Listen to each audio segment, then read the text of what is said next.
Hi, everybody. Ross Porter joining you. Hey, it's getting closer and closer to Super Bowl time. The Rams will face the Bengals very soon here.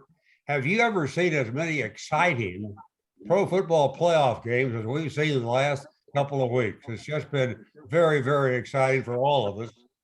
Do you know anybody who has played in a Super Bowl? I do. He's played in two of them, and he's with us today. It's always great to see my friend Chris Hale. Chris, how are you?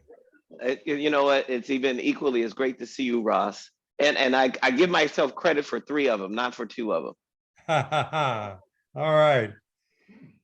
First of all, I want to point out that you're a Southern Californian. You went to Monrovia High School. You then went to Nebraska, Glendale College, and to USC. And then you were drafted by the Buffalo Bills in the seventh round of the NFL draft.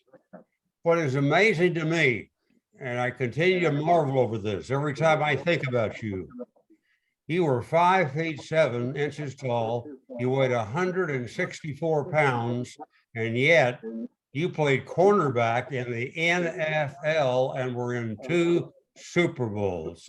How did you do it?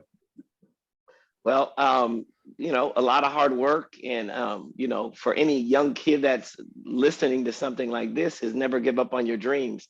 Work hard, perseverance, and God guidance, and you'll get to where you want to go.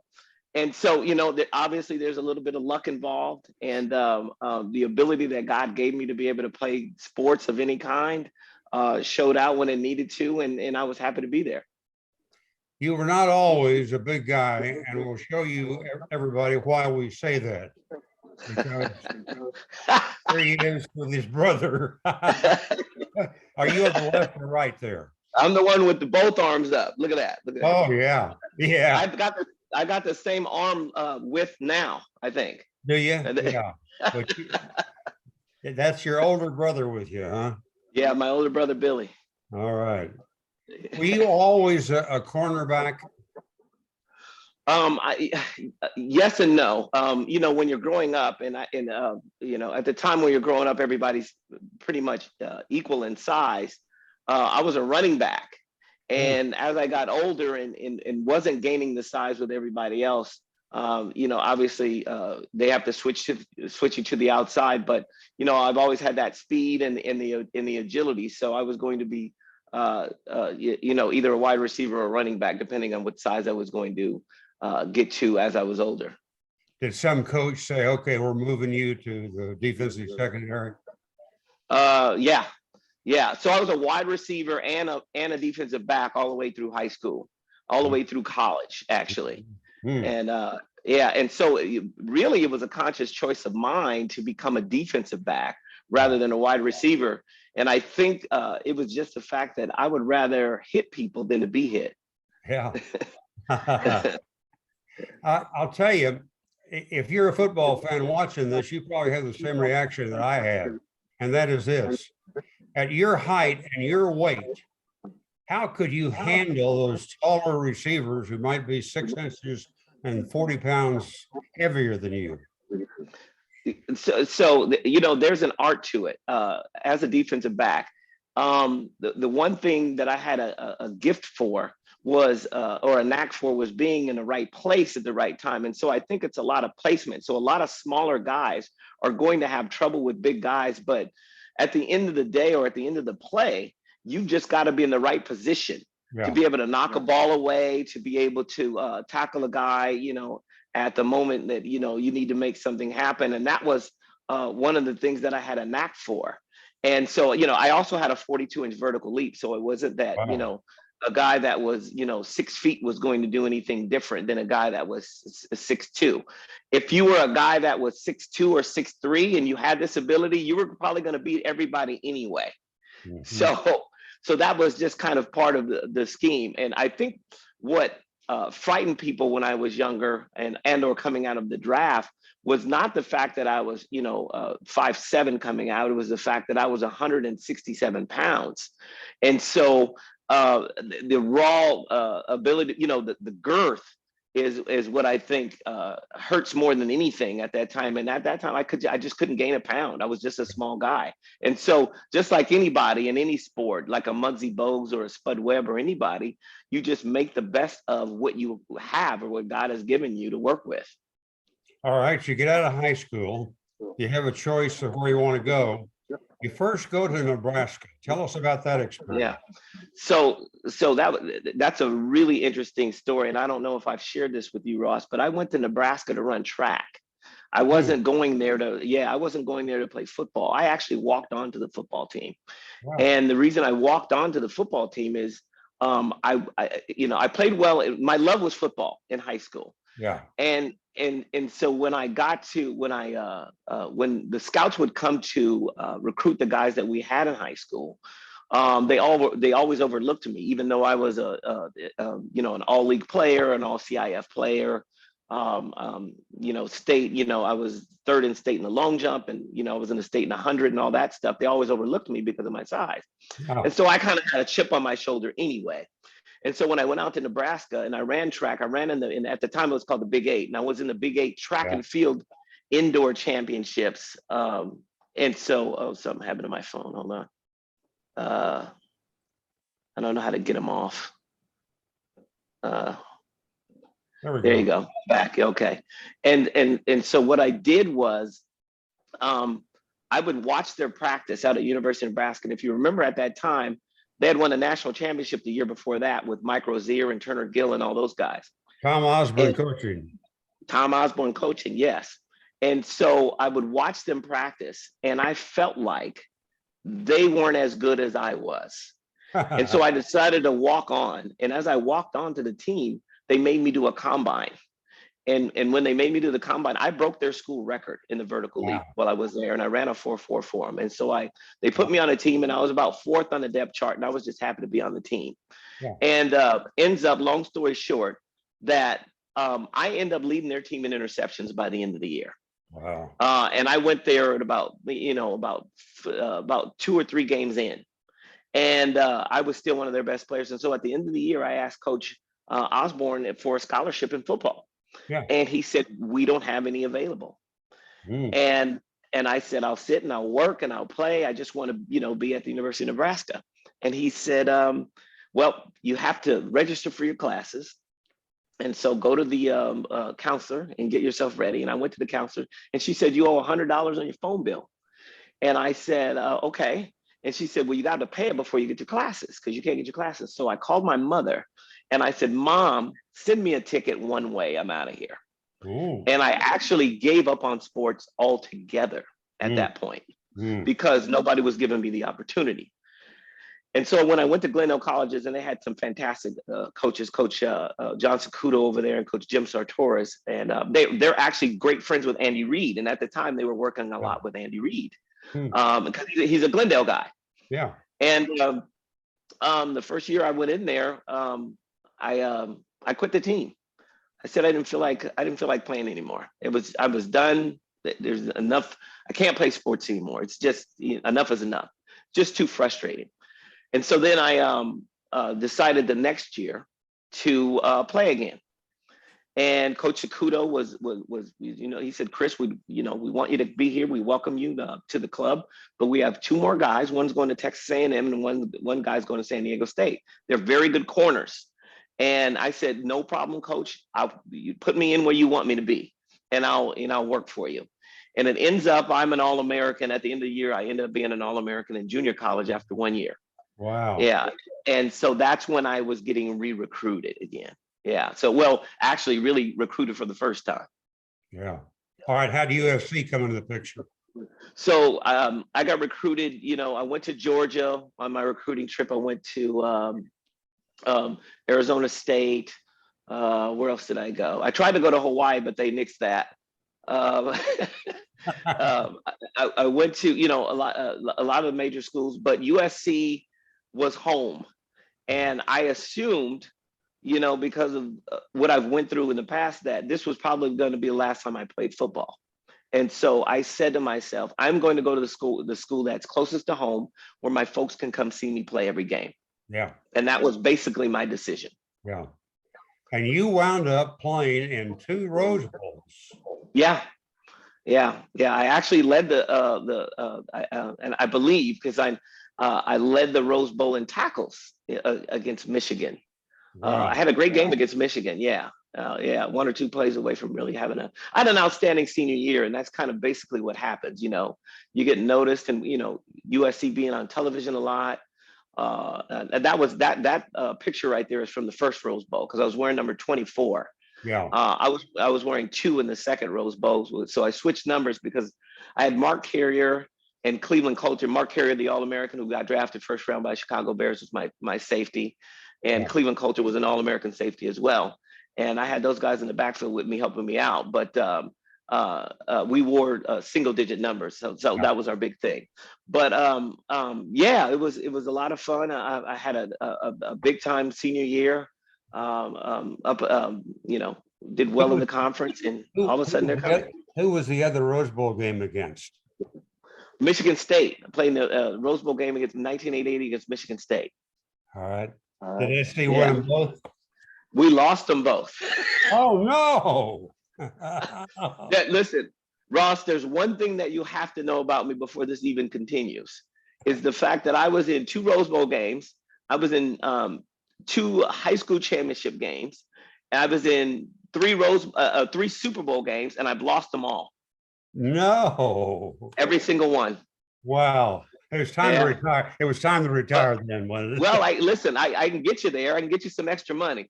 After that, you're on your own. Okay, you're drafted by the Buffalo Bills, 7th round. Had you talked to the Bills before the draft? I did not. I only worked out for them for about 5 minutes. Wow. Yeah. Well, I did the combine. I did the combine, and I was in Indianapolis. Yeah. And it was the same year, and we had an incredible draft. People keep calling, so we had an incredible draft. Deion Sanders year, Barry Sanders year, Troy Aikman year, 1989 draft. Yeah. So you could see why I went, in the 7th round. But obviously people were afraid of my size. But I was the 5th fastest corner at the combine. I vertically, 42 as well there, and I was in the top 3 in every category. I shouldn't say the top 3, probably the top 5 in every single category as far as the agility went. Yeah. And so as for corners, and so and I had a great senior year. So when the draft came, I actually thought I was going to Indianapolis. And so Indianapolis called me on the 2nd day of the draft, and they said, we're going to draft you right after the Bills pick. And I hung up the phone, and then and unexpectedly it was the Bills, and they said, we got you. Wow. So that's sort of how it happened. Yeah. Chris Hale's our guest. Chris, did you play the same pass defense in high school, college, and the pros or not? I did not. All completely different based on what was going on. At USC, I played and this is probably what got me drafted or got me in the position I was in at USC, because I played man-on-man with whoever was their number 1 receiver, and only on the wide side of the field. So we had a wide side defense. And so I was that guy, and I just played man-on-man with him every play. Wow. And so it taught you more, and it taught you to be, on the island, a little isolated, not needing as much help, or not requesting as much help to be able to play that position. So it's that helps you going up to the next level. In 1991, your Buffalo team began a streak where they were in 4 consecutive Super Bowls. Tell everybody how you prepare for a Super Bowl after that regular season, and you got a couple of weeks off. Right. Yeah. The funny thing is, and we had this great coach, obviously everybody knows Marv Levy, is he tried to prepare us, because we had a fantastic season, and we had a veteran group of guys. We tried to prepare like it was a regular season game. And the reason we did that is because there is so much scrutiny, pressure about that particular game. And really, when you get in the game, you feel it, and there's really no practicing for it. So we tried to prepare ourselves just like it was a regular game. But by the time you get out on the field, it's obviously much different. Yeah. Film studies, I guess, had a lot of time for you, right? Yeah. Oh, yeah. There's 2 weeks. You got 16 games of the opponent to be able to study. You try to pick up all the nuances you can and anything they were doing, trying to pick up something. Obviously, they're game planning the same way against you. So actually, at the end of the day, you really never know how somebody's going to approach you in this game. Yeah, right. So I would also imagine that you break into groups, like the offensive lineman would go over in one corner, cornerbacks or safeties go to the other side, the offensive backs go to the other side. So it was kind of an individualized situation, wasn't it? Yes, yeah, and that had to come together. So the DBs, and we had a guy named Mark Kelso, who was sort of the leader of the pack back there, and he would sit after practice, watch extra bits of film, and the good thing about that team too is, like I said, they had good veteran leadership. So all those guys were there 4 or 5 years before me, and I was the only player in 1989 on defense to make the team. So we had a veteran organization. So those guys could teach you a lot more things that were going on very quickly instead of having a young unit of guys. Yeah. And so, physically more than anything, I think we were prepared for all the Super Bowls. Yeah. Is 2 weeks off between the conference championship games and the Super Bowl too long? Not for the NFL to have this machine of advertising, but for a player, right? For a player, I think it may be a little too long because you're kind of used to playing, 1 week after the next. It becomes a routine, and I like the routine better. Right. And the 2 weeks off it just seems like it's just a little bit too much. I would much rather have it. And I think we had one of those Super Bowls with a week in between. I can't say it made any difference because we lost all of them. So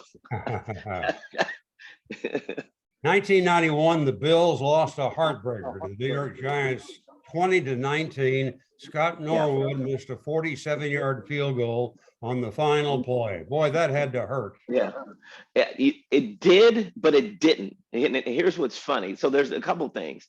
If you watch the show, The Four Follies of Buffalo, it's a really good show on that. I think it was HBO or NFL Network. One of them showed, and it talked about the game itself and what we did and accomplished. And Scott had never kicked a kick on grass over 47 yards. Wow. In his NFL career. And so we asked him to do that. And so that was one big thing. The other thing is, even when he missed the field goal, we were upset at the fact that we lost the game, but we knew if we kept this core of players that we'd be back. And I think there were 100% of the guys on that team knew that we were going to be going back to the Super Bowl. And that's where, we were going to redeem ourselves. And that's where things got a little hairy. Yeah. What did Coach Levy tell the team right after that 1-point loss in the locker room? As much as I can remember, he just talked about the resiliency of the team.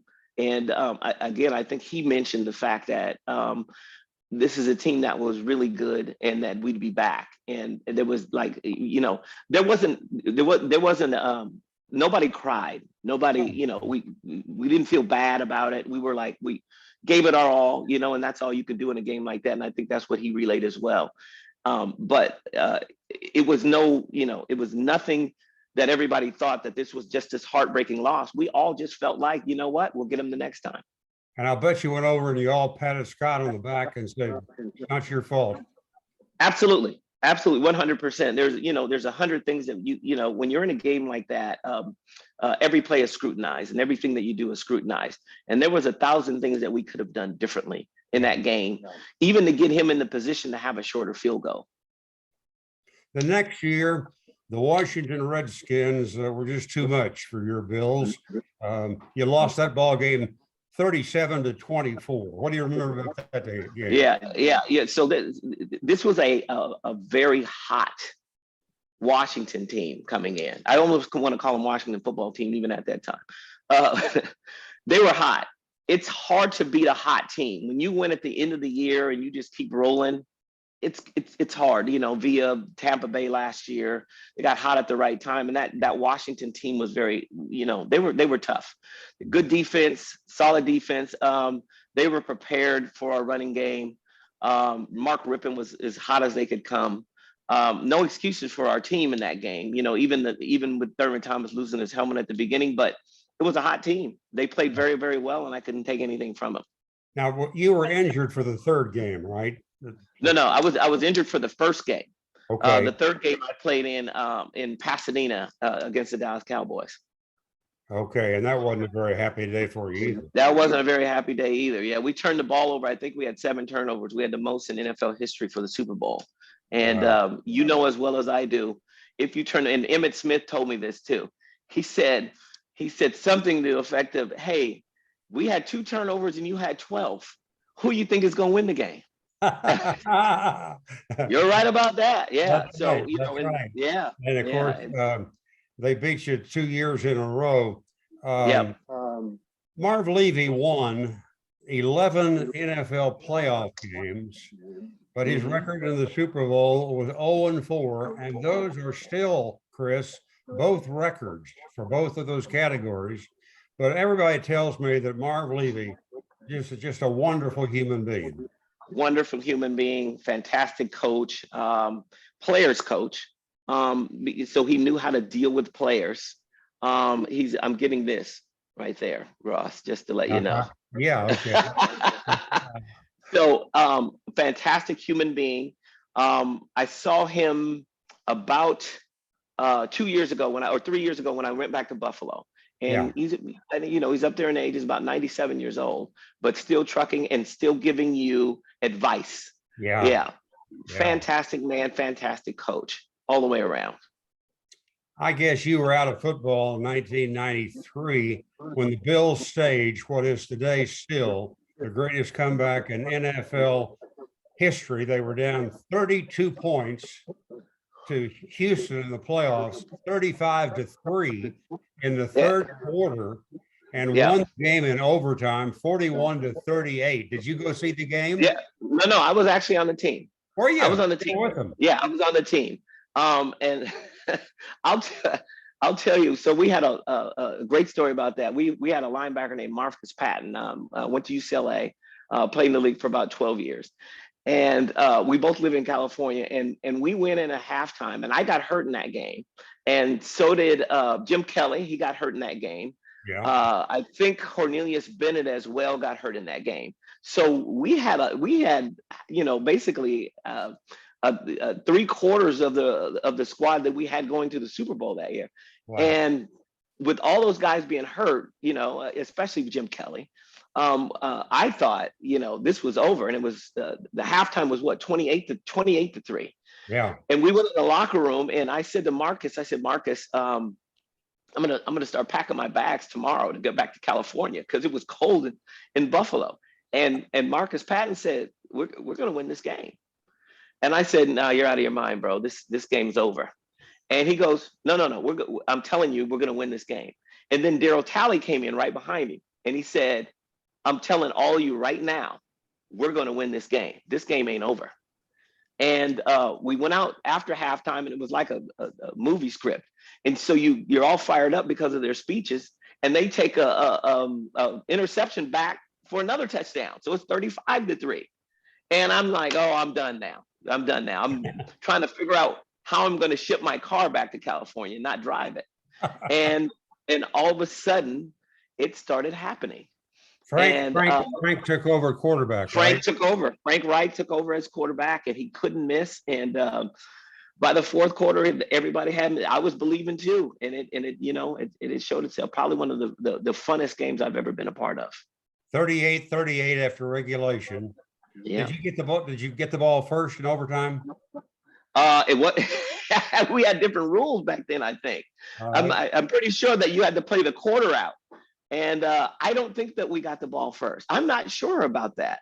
Yeah. So it's been, a pretty good amount of time. So, there's some things that I've forgotten, but I think they got the ball first. Huh. We ended up stopping them. Do you like that rule that they have now in the NFL? Where, I like, don't like it at all. yeah, Yeah, I've never liked it. Buffalo never had a chance against Kansas City. Never had the That- ball. absolutely, it was ridiculous. If when you play a game of that magnitude, you have to give opportunity to the other team at least. At some, make it the college rule or just play out a quarter. But you just can't make it, that if you win a coin toss, that you can go down with all that you've given in that game and basically lose it on a coin toss. And I think that's unfair for everybody, including the fans. Yeah.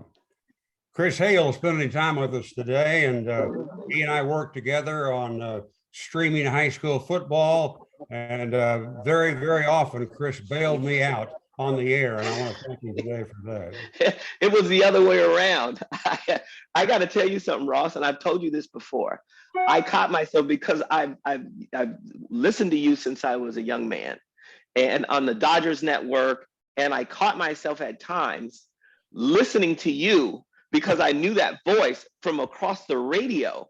And I caught myself just kind of enamored with you and staring at you while you were talking about high school sports. And I was like, this is the voice.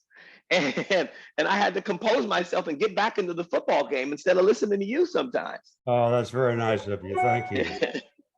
In addition to playing cornerback in the NFL, you also returned punts. And on 24 punts, you averaged over 10 yards a run back. In 1992, you returned 7 punts in a game against the Colts for 83 yards. The same season, you had 5 punt returns against the Rams for 80 yards. Chris, what's the key to having good punt returns? Wow, that's a really good question because nobody's asked that question. I think just being aware of where the guys are coming from. And when I first did it up there, up at the NFL level, I'd asked to do it. I did it in high school, and I averaged, I don't know, about 25 yards a punt return. And then when I went to USC, I asked them to do it, and they said, well, we have some other guys that we want to try out. And so they said I was too busy. So at USC, I was a special teams player of the year. So I was a gunner, I was on the kickoff team, I was doing all that stuff. So I was doing everything. I probably never came off the field at USC. But by the time I got to the NFL, I asked them to do it again. And somebody got hurt, and I can't remember who it was. And I want to say it was Mickey Sutton, a player who used to play in the Rams for a number of years. But so they put me back there, and I had some good adventures. But the first time that I took one, I didn't realize the speed of the guys coming down there. And it's not just the guys on the outside. Yeah. It's the interior guys. And I took a lick, and I think it was from Minnesota. And I took a lick, and I said, okay, I've got to do something different. I've got to kind of figure out or gauge where this ball's coming down, get under it, have my feet under me, and then still realize where these guys are coming from. And so once, you do it a lot and you get a lot of practice at figuring out where things are, it makes it easier. But it was probably the funnest job that I've had in the NFL. Let me ask you about one of my pet peeves in football. Why do punt returners signal fair catches inside their own 10-yard line? Because what happens when the ball's up in the air, and so what you're supposed to do is plant your feet on the 10-yard line and not go backwards. But when that ball's up in the air, it's about 45 yards up in the air. You kind of get lost about where you're standing, what you have to do, looking at all the people that are coming down to hit you. And so I think for the most part, a lot of these guys get lost with the ball in the air. And that's the only explanation I could have for it. Of course, I've never done it. No, of course not. But I'm always amazed the guy will go back and do that. And if he lets the ball hit, it goes into the end zone for a touchback. No, they get lost. They get lost because their vision is up in the air and at the ball, and they're trying to adjust their feet at the same time. And, I tell you, it's not the easiest thing. I think it's probably one of the hardest things to do out there when you're playing in the NFL. Wow. Is catch punts. May I give you my favorite Super Bowl fact? Yes. Here we go. There have been 55 Super Bowls. no one has ever returned a punt for a touchdown in any Super Bowl. That's yeah. So here's the thing too. Usually, and they have kickoffs, and I know that, and I know Devin Hester did it, and I know Desmond Howard did it, right? Yeah. The one thing about the Super Bowl is usually you have the other two, the teams that are in it have they're really good at special teams. So it would probably be the most difficult thing to get a touchdown off of. So I can understand why that would happen. But I'm pretty amazed in 55 Super Bowls that's never happened. It's unbelievable. I keep that on my brain every year when it comes time to the Super Bowl, and that thing's gone on for years and years. Yeah. Well, I'm hoping the Rams will get one in. Maybe so. Yeah. You got credit for a safety in a game. How does a cornerback be able to do that? Well, I actually had two safeties in the season. Yeah. And one of them was I was rushing. So, I'm a special teams guy. I was rushing to block a punt, and the kicker was in the end zone, and he dropped the ball. And as he dropped the ball and reached for it, I dove for it for the touchdown, and he fell on it before me. So I got credit for the safety. Yeah. Wow. Yeah. What about the other one? Were you coming off the edge or something? I was coming off the edge, and I think what happened was somebody, same kind of thing. Like he got bumped back into the end zone, and then I made the tackle in the end zone. And they have to give me credit for it. Chris, you played 4 seasons in the NFL. The average pro football career is 3.5 years. Now, you appeared in 43 games for the Bills, and they won 31 of those, or 72%. Congratulations. Thank you. And I give all the credit to me. That's good. Not to the 7 Hall of Famers that we have on the team.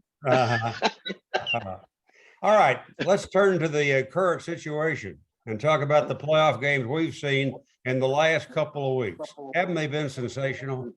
They've been incredible. Best games I've seen, top to bottom in playoffs. Yeah.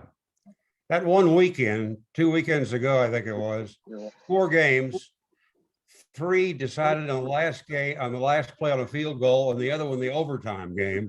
And we came that close, 13 seconds away from having 4 underdogs and 4 road teams win playoff games. It was just amazing. Oh, it's absolutely amazing, which shows how much parity there is in the league nowadays. And I think even, Ross, when you got to the middle of the season, you understood it, because anybody could beat anybody at that point. The Rams are in it. And in the middle of the season, you would have assumed that Arizona was going to win the division, San Francisco was going to be in last, and Seattle would probably be in second, the Rams in third. You just didn't know. And so that's how, that's just kind of a microcosm of the whole league and how it's gone.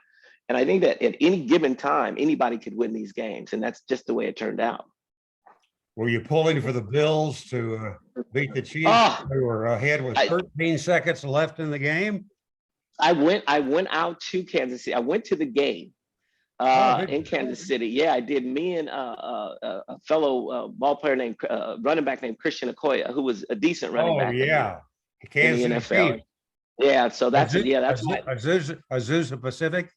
Azusa Pacific. So that's one of my running mates. That's one of my golf buddies, and we're together all the time. So we decided to go out there together, and I knew. Well, going out with him was easier because I wasn't going to sit in the stands. It was way too cold for me now. Yeah. The blood stood out, right? So we went out there together, and I was pretty hurt at the end of the day. But but happy that the Bills put on an incredible show. I look back and I just think the Bills fans, and they've been so loyal and they've been so good.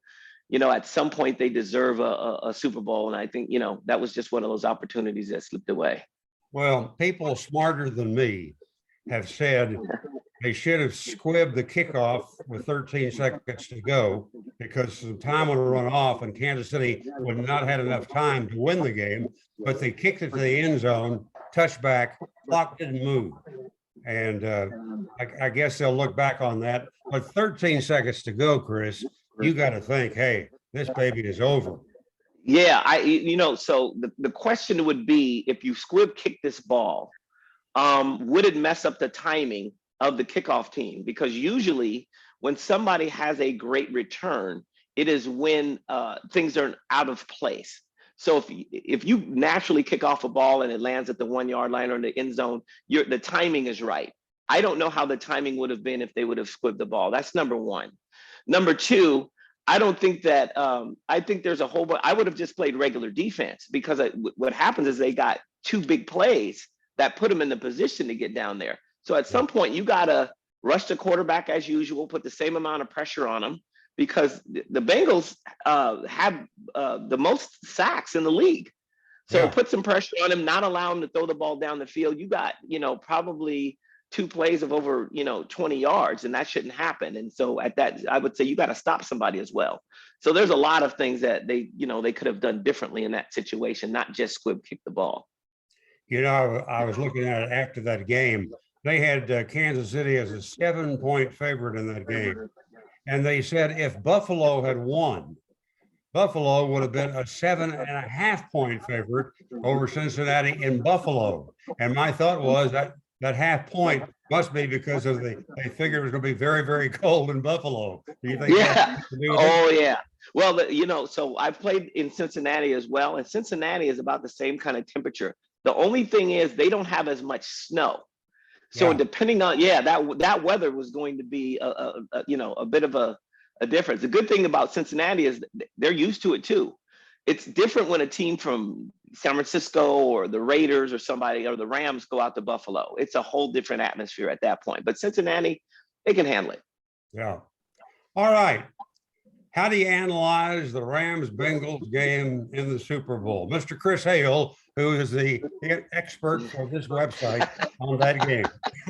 The expert for the website. Well, I think that they're going to have to put pressure on the quarterback. The Rams are. Aaron Donald is going to be key in this game to me. Like I said before, Cincinnati's had the most amount of sacks given up by a team in the year. So I'm looking for Aaron Donald to do big things for them. Cincinnati's got to be able to run the football effectively to keep that defensive line from getting into Joe Burrow. For the Rams, they're just going to have to be, you play the type of game that they played against San Francisco. They got to mix the ball up. Akers has to run.